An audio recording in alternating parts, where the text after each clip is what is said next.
For this reason, Allah has said in the Quran in many, many verses, I'm not sure if I'll be able to catch up. But one of them is that Allah is saying that we should be glad really that Allah has sent the Messenger because Allah tells us in the Quran that He has blessed or He has completed His favor.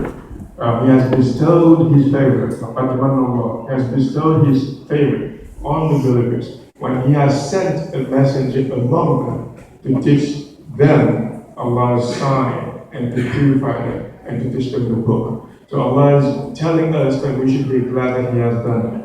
And Allah also has said that we have sent Him as a messenger to you. So if you believe, then it will be good for you. Meaning, we'll be saved here and we'll be saved in the hereafter, inshallah.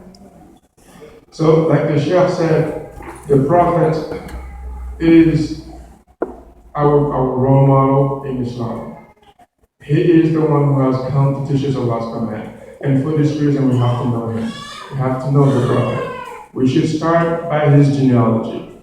His name is Muhammad. He was the son of Abdullah, who was the son of Abdul Muttalib, and so on. He lived in Saudi Arabia, is a modern invention, but he lived in Mecca. What is called the Hijaz. He lived in Arabia, in the Arabian Peninsula. This is where he was born. More specifically, he was born in Mecca. And he lived among the Arabs. But he was sent to every human being. And like the Sheikh said, this is one of the special favors that Allah has bestowed on the Prophet, peace be upon him. Every other messenger that was sent to his people only. Every other messenger that was sent to his people only. Only the Prophet Muhammad was sent to both jinns and mankind. Only the Prophet Muhammad was sent to both jinn and mankind. And because of who he was, Allah has given many, many special favors. Many special favors. And like the Shah said, among the biggest ones is that Allah has made him a wasila. Allah has made the Prophet a wasila, meaning intercessor, an intercessor on the day of judgment, which is kind of like spiritual. And also Allah has granted him al-Kawthar. Al-Kawthar, there are different translations as to what it means, but one thing for sure, it's a river in Jannah from which if you drink, you will never be thirsty again. And also Allah has granted him the degree or the rank of Al-Mahmud.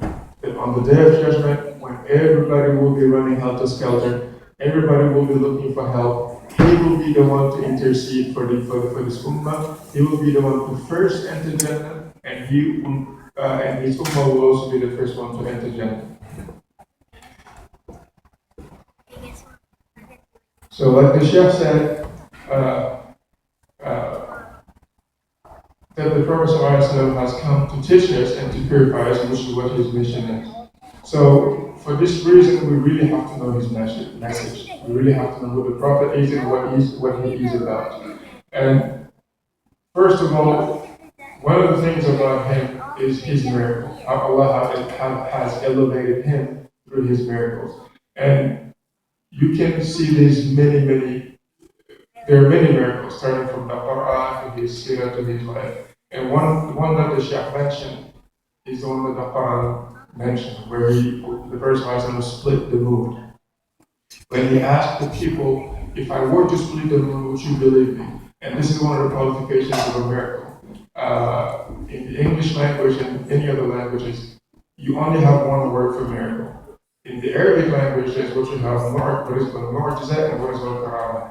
Mu'jizat belongs to the Prophet. And one of the requirements is that the Prophet will tell you, if I do this, will you believe me?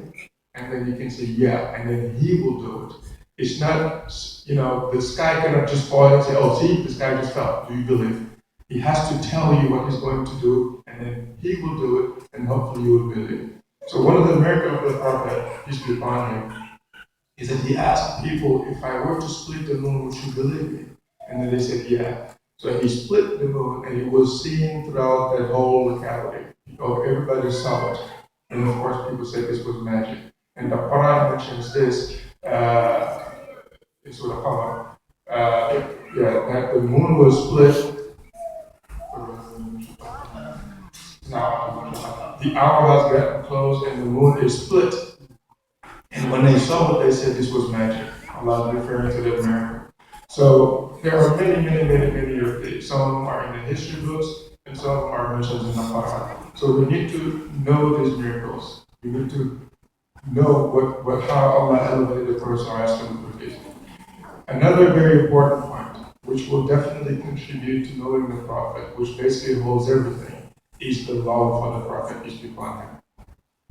Because as a Muslim, your iman or your religion is never complete. Is never complete if the Prophet, peace be upon him, is not more beloved to you than whatever exists. The Prophet, peace be upon him, should be more beloved, more dear to you than anything.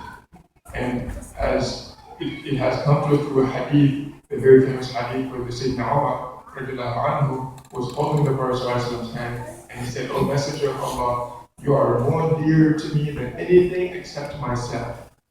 And the Prophet said, "O Umar, you have not, your iman is not complete unless I am more dear to you than yourself, than your parents, and all of mankind."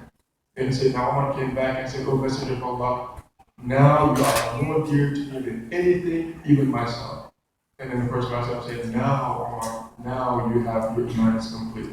And Allah tells us in the Quran that if your fathers and your children and your wives and your brothers and your siblings and brethren and your commerce and your places that you enjoy are more dear to you than Allah and His Messenger and jihad in the way of Allah, then wait. Allah will not guide the transgressors.